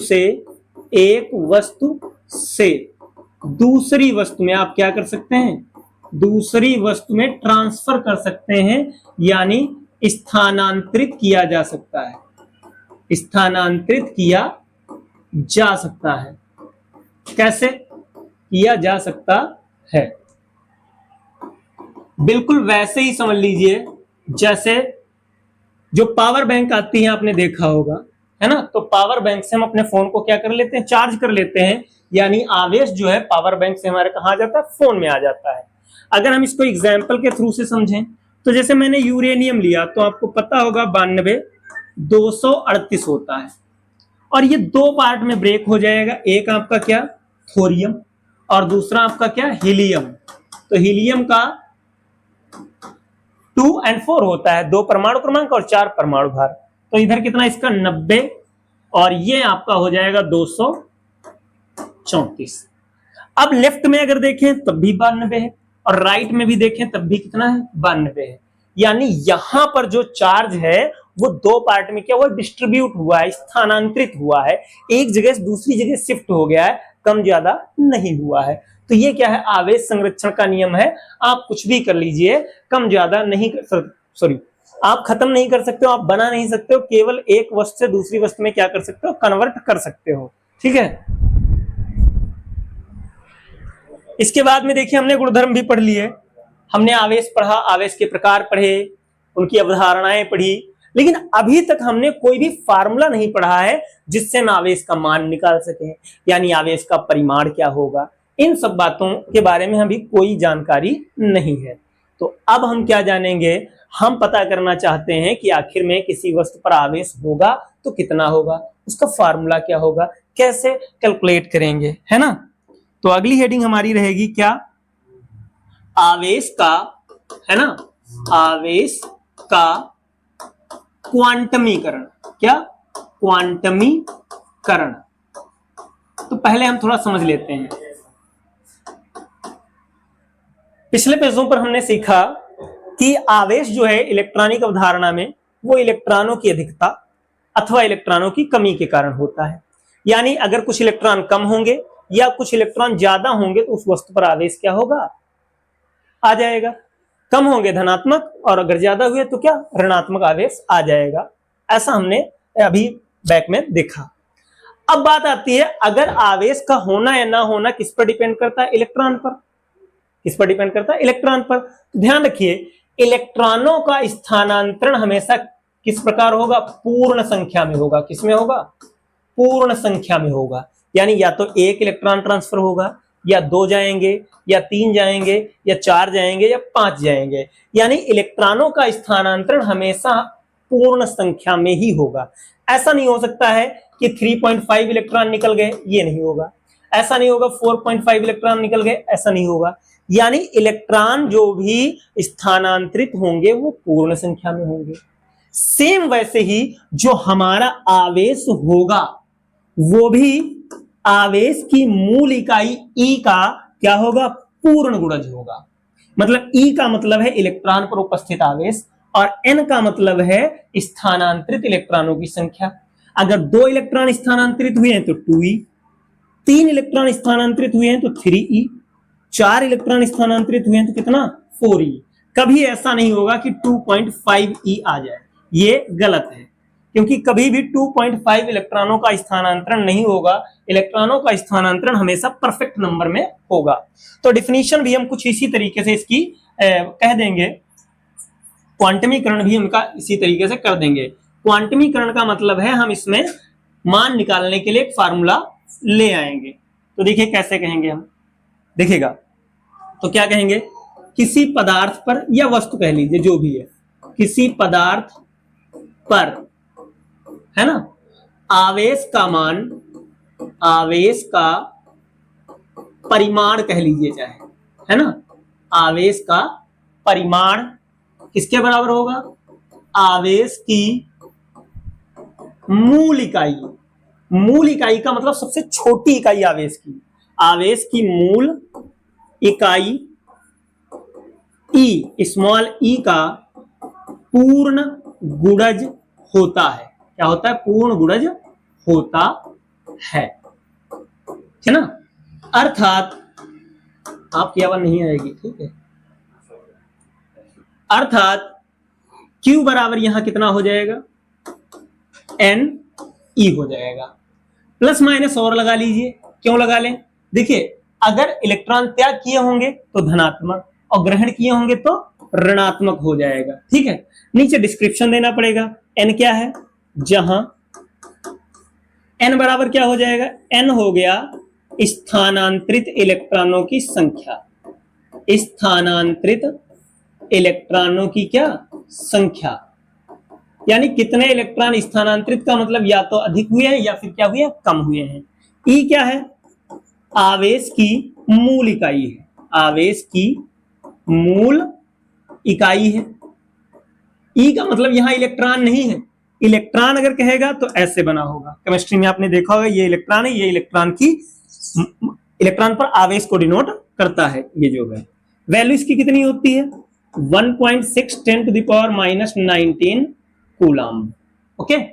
अब अगर बात कहता है इलेक्ट्रॉन पर आवेश, इलेक्ट्रॉन पर आवेश, तो इलेक्ट्रॉन पर आवेश अगर कहेगा तो आप प्लस का, सॉरी, माइनस का ई लिखोगे। अच्छा, अगर प्रोटॉन पर कहेगा, प्रोटॉन पर अगर कहता है आवेश, तो ध्यान रखना है आपको कैसा लिख देना है, प्लस का ई लिख देना है। अगर न्यूट्रॉन की बात होती है तो ध्यान रखेंगे न्यूट्रॉन उदासीन होता है, इसलिए इस पर क्या रहेगा, जीरो रहेगा। तो ये आवेश का क्वांटमीकरण, यानी यहां पर एक फार्मूला बेसिक दिया गया है, इसकी सहायता से स्थानांतरित इलेक्ट्रॉनों की संख्या का यूज करके हम आवेश आराम से निकाल सकते हैं। इसके बाद बात आती है, आपने देखा होगा आजकल चार्जिंग की बात करें, किसी वस्तु में चार्ज आता है तो आता कैसे?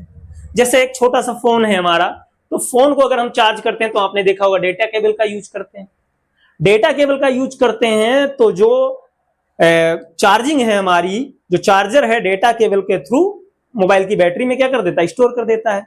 तो अगर इसको कहीं ना कहीं देखा जाए तो ये संपर्कन द्वारा है, मतलब तार जो है वो कहीं ना कहीं इलेक्ट्रिक सोर्स के कांटेक्ट में और बैटरी के भी कांटेक्ट में है।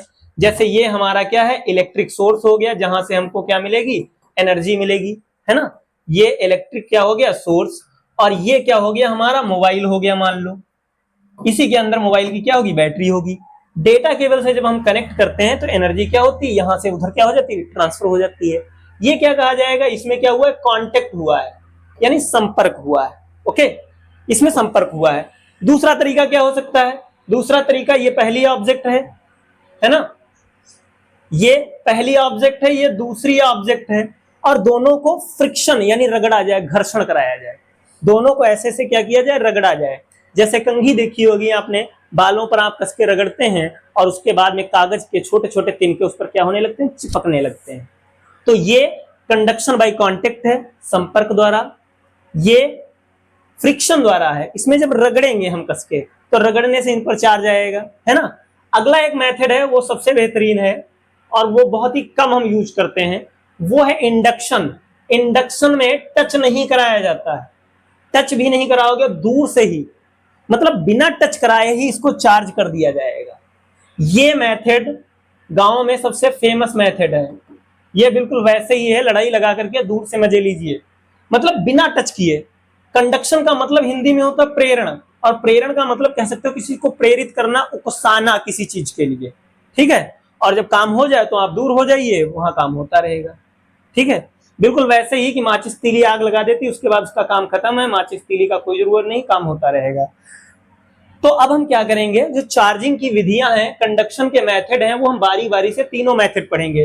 इसको भी पढ़ेंगे, इसको भी पढ़ेंगे और इसको भी पढ़ेंगे। हम ज्यादातर ये वाला मेथड डेली लाइफ में यूज करते हैं। ये मेथड कैपेसिटर में यूज होता है, ठीक है। और ये मेथड बहुत ही रेयर है क्योंकि इसमें चार्जिंग बहुत ज्यादा नहीं आ पाती है, कम आ पाती है, ठीक है। तो आइए एक एक करके हम लोग थोड़ा समझने की कोशिश करते हैं। तो सबसे पहले देखिएगा, charging by contact, charging by contact, ठीक है। चार्जिंग बाई कांटेक्ट में क्या होगा, कह सकते हो संपर्क द्वारा आवेशन, यानी इसमें टच करा के आपको क्या करना है, चार्ज करना है, ठीक है। तो क्या कहेंगे इसमें, तो आवेशन की इस विधि में, आवेशन की इस विधि में क्या किया जाएगा, आवेशन की इस विधि में, इसमें कहानी क्या होती है, एक आवेशित वस्तु को यानी एक आवेशित वस्तु लेंगे, वस्तु को किसी अन्य उदासीन, है ना, जिस पर कोई चार्ज ना हो, उदासीन, ये आवेशित है और ये क्या है, उदासीन वस्तु के संपर्क में,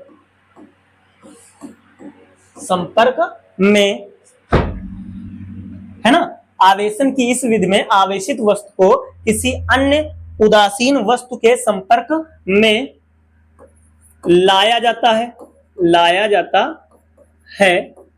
और इससे होगा क्या, जरा काटिए, जरा उसको दूसरे तरीके लिखिए जरा। इसमें क्या होता है, तो इसमें क्या करते हैं, जब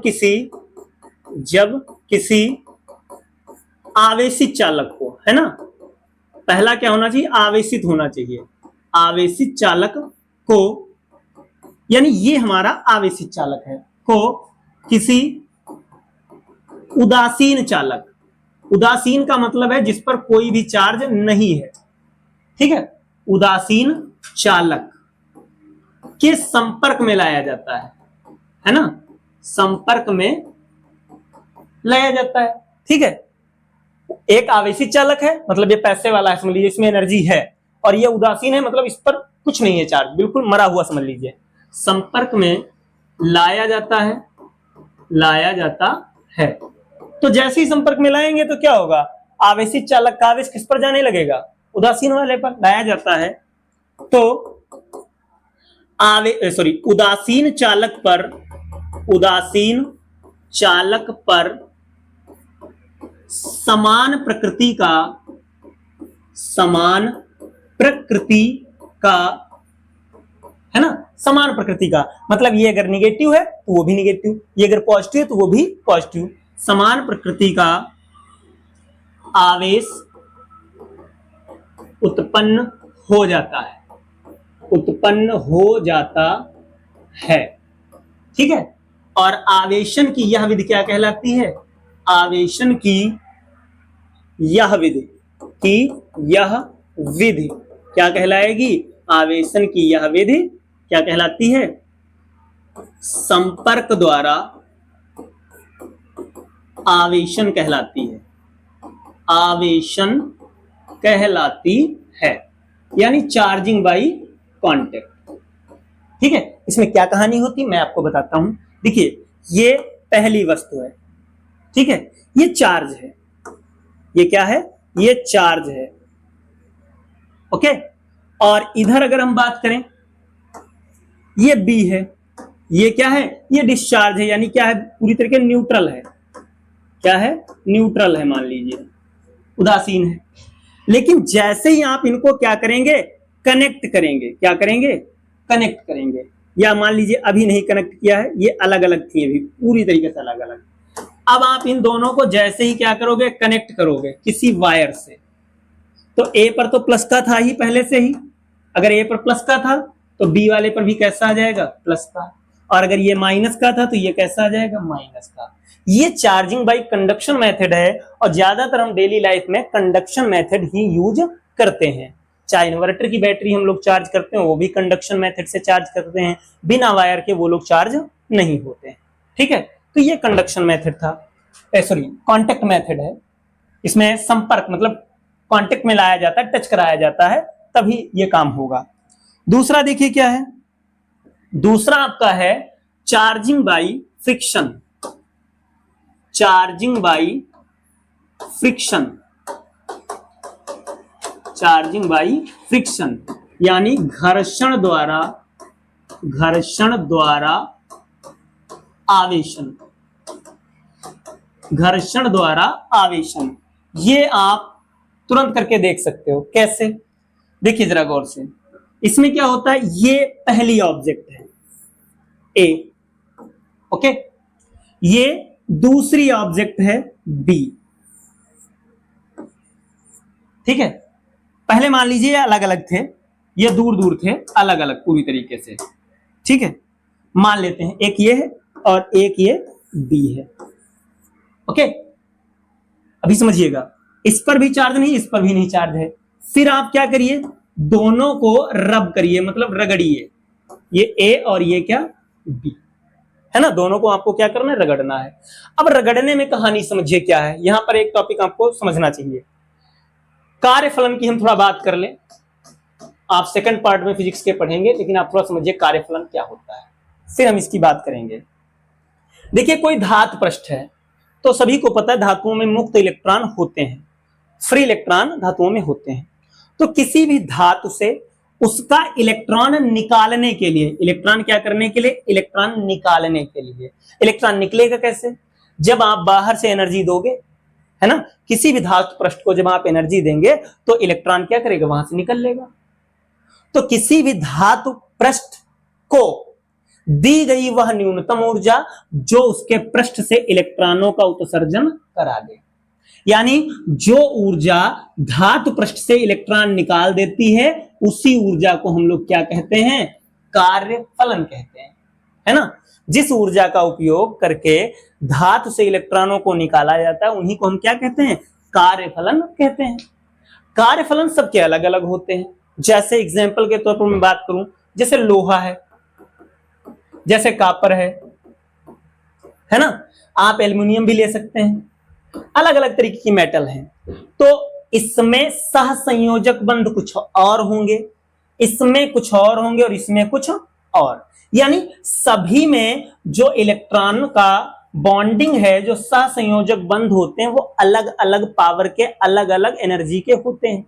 तो पता लगेगा इसमें इलेक्ट्रॉन निकालने के लिए ज्यादा एनर्जी चाहिए, इसमें इलेक्ट्रॉन निकालने के लिए कम एनर्जी चाहिए, और इसमें इलेक्ट्रॉन निकालने के लिए और भी कम एनर्जी चाहिए। मैं ऐसा एक एग्जांपल ले रहा हूं। हर एक पदार्थ की अपनी अपनी प्रकृति होती है। जैसे पिघलाने की बात आवे, पिघलाने की, मोम होता है, थोड़ा सा टेम्परेचर दीजिए पिघल जाएगा, है ना। एल्युमिनियम है, कॉपर है, लोहा है, तो इसमें लोहे को ज्यादा टेम्परेचर देना पड़ेगा तब ये पिघलेगा। तो सबकी कैपेसिटी अलग अलग होती है, तो इलेक्ट्रॉन को बाहर निकालने के लिए जो दी गई ऊर्जाएं हैं वो भी अलग अलग होंगी, यानी सभी के कार्यफलन भी क्या होंगे, अलग अलग। जो मजबूत वस्तु होगी, है ना, जिसमें सहसंयोजक बंध बहुत ही पावरफुल होंगे, आकर्षण बल बहुत ही मजबूत होंगे, उनको तोड़ने के लिए, इलेक्ट्रॉन निकालने के लिए ज्यादा ऊर्जा लगानी पड़ेगी, है ना। यानी अगर दो लोग टकरा रहे हैं, जैसे ध्यान दीजिएगा आप, जैसे हम ए और बी को रगड़ रहे हैं, फ्रिक्शन करा रहे हैं, है ना। जैसे एग्जाम्पल के तौर पर, जैसे हम ही लोग हैं, जैसे सपोज दैट इस तरीके से हम हथेली रगड़ रहे हैं, तो जितना कार्यफलन इसका है उतना इसका है। क्यों? दोनों सेम काइंड ऑफ, मतलब दोनों समान प्रकार के ऑब्जेक्ट हैं, तो इसमें कार्यफलन दोनों का सेम होगा। कुछ सेल्स इसकी भी निकल जाएंगी, कुछ इसकी भी निकल जाएंगी। लेकिन अभी मान लीजिए इसी हाथ को आपको ईंट पर रगड़ना हो, पत्थर पे रगड़ना हो, अगर हाथ को हम पत्थर पर रगड़े कस के, तो पत्थर डैमेज नहीं होगा, हाथ डैमेज होगा, हाथ की सारी स्किन क्या होगी, निकल जाएगी, है ना। थोड़ा समझने की कोशिश करिएगा। तो यहां पर भी समझिए, जिन दो ऑब्जेक्ट को रब किया जा रहा है, यानी रगड़ा जा रहा है, तो अगर ए वाले का कार्यफलन कम हुआ, कार्यफलन कम होने का मतलब इसको कम एनर्जी चाहिए। अगर इसका कार्यफलन क्या हुआ, कम हुआ, किसका, ए वाले का, तो ए का अगर कार्यफलन कम हुआ तो कहानी क्या हो जाएगी। देखिए, अगर इसका कार्यफलन मान लो ए का कम है, कार्यफलन क्या है, कम, इसका कार्यफलन कम है, और इस वाले का कार्यफलन क्या है, ज्यादा है, क्या है, ज्यादा। तो कहानी क्या होगी, इसका कार्यफलन कम था तो इस वाले का एक इलेक्ट्रॉन किसमें चला जाएगा, बी में चला जाएगा। किसमें चला जाएगा, बी में। अब इनको जब आप अलग अलग करोगे तो रिजल्ट क्या आएगा, ए के पास एक इलेक्ट्रॉन कम हो गया होगा, इसलिए इस पर कैसा चार्ज आएगा, प्लस का। बी के पास एक इलेक्ट्रॉन ज्यादा हो गया होगा, इसलिए इस पर कैसा चार्ज आएगा, माइनस का।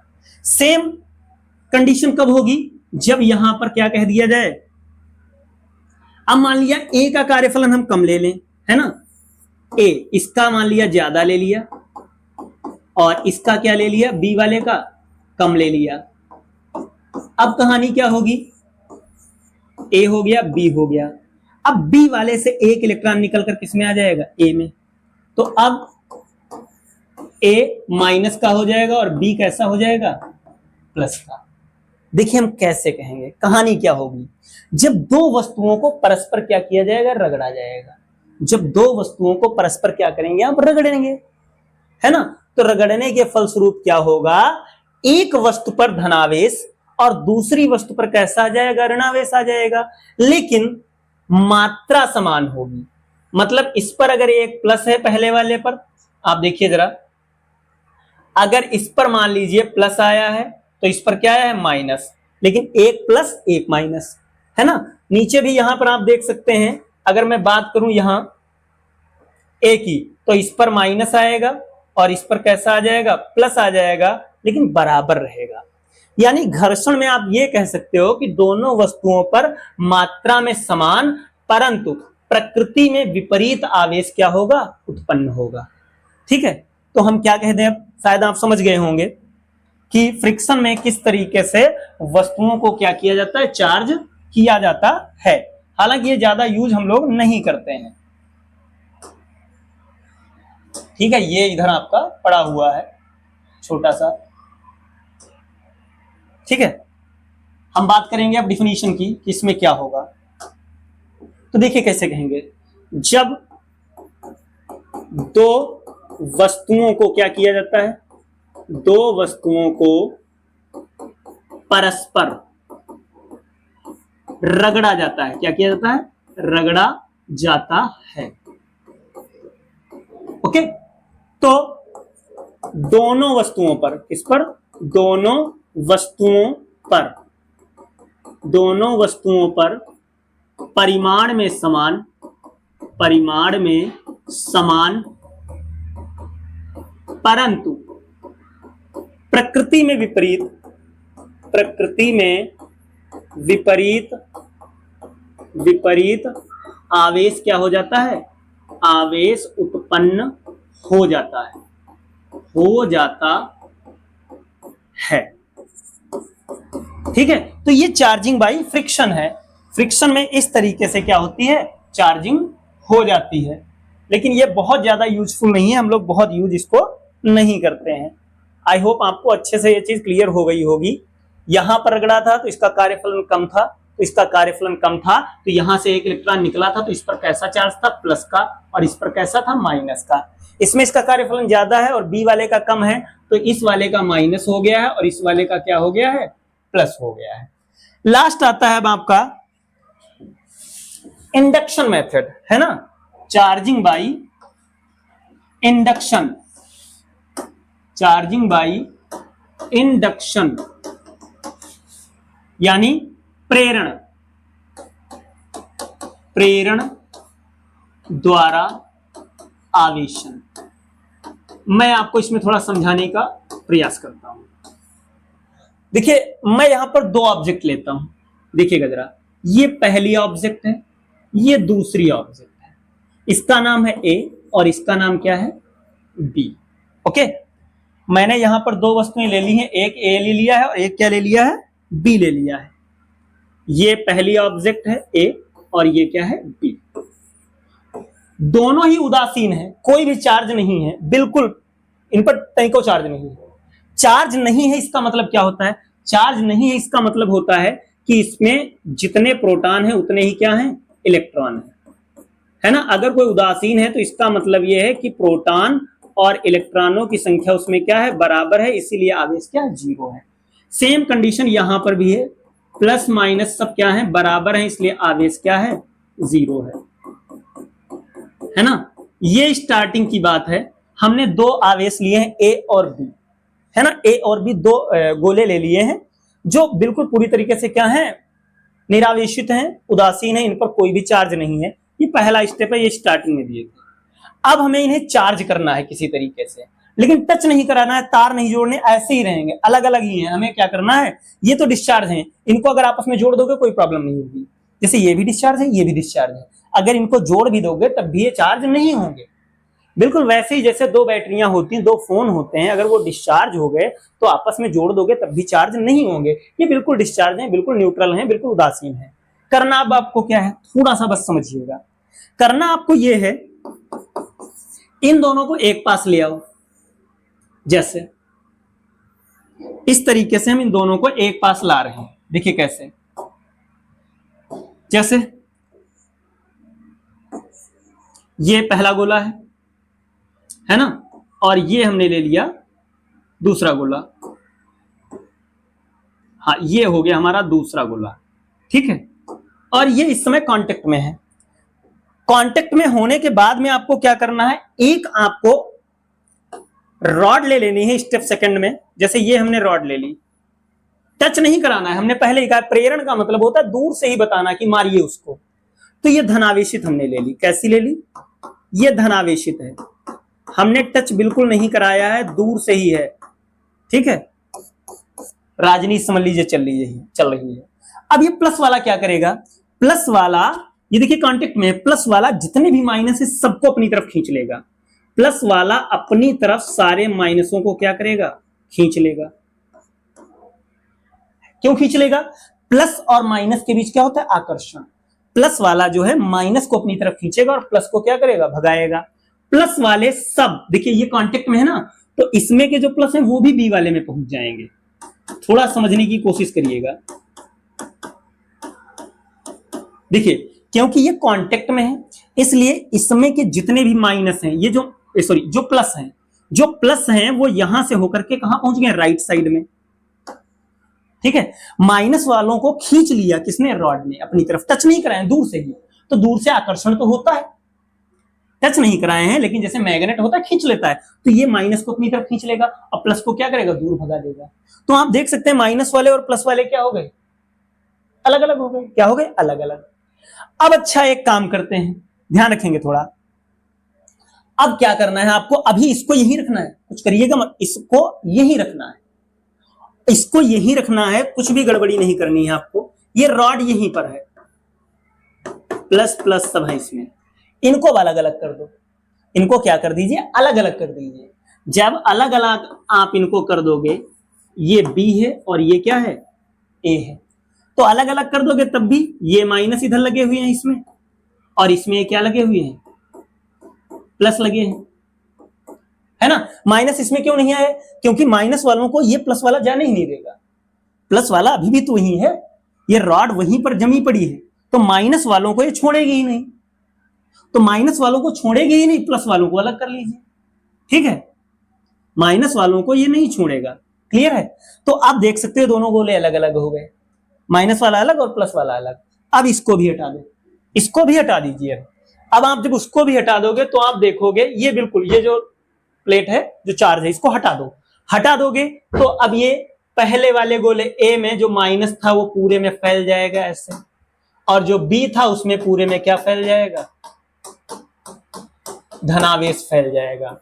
आप देख सकते हैं बिना टच कराए हमने क्या किया है, बिना टच कराए, देखो इसको टच नहीं कराया था, बस पास केवल लॉलीपॉप के जैसे दिखाने के लिए लाए थे, और इसने माइनस प्लस को जब अलग कर दिया, जब इसका काम हो गया तो उसको भी हटा दिया। तो ये चार्जिंग बाई इंडक्शन मेथड है, ये कैपेसिटर में आपको देखने को मिलेगा। उसमें प्लेट्स होती हैं, एक प्लेट को चार्जिंग देते हैं, दूसरी प्लेट पर ऑटोमेटिक बन जाती है।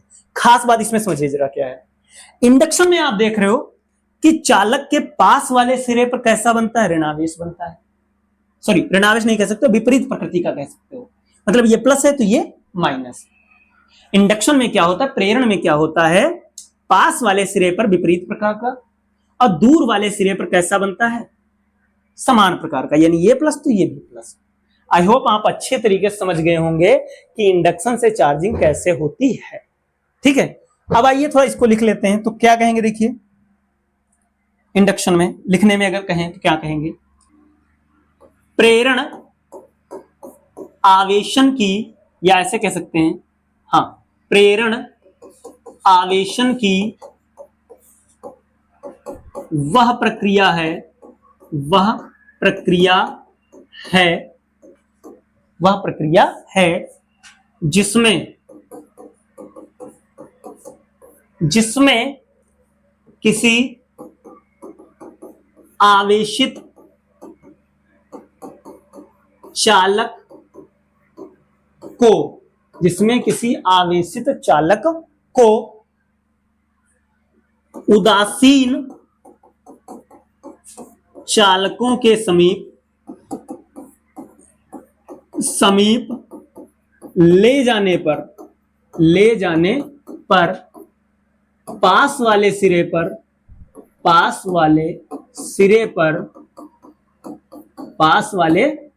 पर विपरीत प्रकृति का आवेश उत्पन्न होता है, जबकि दूर वाले सिरे पर, जो दूर वाला सिरा है पर समान प्रकृति का आवेश उत्पन्न होता है, ठीक है। तो ये आपका क्या है, प्रेरण द्वारा आवेशन हो गया। तो आज की पहली क्लास में हमने जितनी भी चर्चाएं की हैं वो मेन फोकस हमारा किस पर रहा है, आवेश पर ही। आवेश की मूल अवधारणा, आवेश की इलेक्ट्रॉनिक अवधारणा, आवेश की डिफिनीशन, आवेश के प्रकार, है ना, आवेशन की विधियां जो भी थी वो सारी हमने पढ़ ली है। आवेश जो टॉपिक था हमारा पूरी तरीके से कंप्लीट हो चुका है। अब इलेक्ट्रिक फोर्स और इलेक्ट्रिक फील्ड की बात हम अगली क्लासों में करेंगे। उम्मीद करते हैं आपको वीडियो अच्छा लगा होगा, और अगर वीडियो अच्छा लगा है तो लाइक करिए, शेयर करिए और सब्सक्राइब करिए। मिलते हैं अगली क्लास में जिसमें इलेक्ट्रिक फील्ड को हम लोग गौर से पढ़ेंगे, ठीक है।